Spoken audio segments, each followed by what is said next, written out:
தன்னை உணர்ந்தவர்கள் மட்டுமே அல்லது தன்னை உணர்ந்து கொள்ள வேண்டும் என்பவர்கள் மட்டுமே சிவ வழிபாடு செய்வார்கள், சிவ வழிபாடு செய்கிறார்கள். அதில் மாற்று கருத்தே இல்லை. ஏன்னா ஆதியும் அந்தமும் இல்லாத பரம்பொருள், அவருக்கு ஆதியும் கிடையாது அந்தமும் கிடையாது. அப்படிப்பட்ட பரம்பொருள் இறைவனை நாம் வழிபடுகின்றோம் அப்படின்னா அதற்கெல்லாம் ஒரு கொடுப்பனை வேணும், அதில் மாற்று கருத்தே இல்லை. இப்படி ஒரு அற்புதமான பிறவியாக நாம் இருக்கின்றோம்.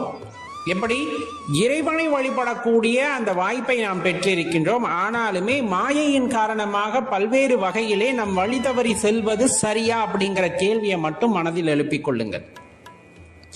இப்ப நம்ம எந்த தெய்வத்தை வேணாலும் வழிபடலாம் அப்படிங்கிறது நம்ம தர்மம் கொடுத்த வழி, அதுல எந்த மாற்று கருத்துமே இல்லை.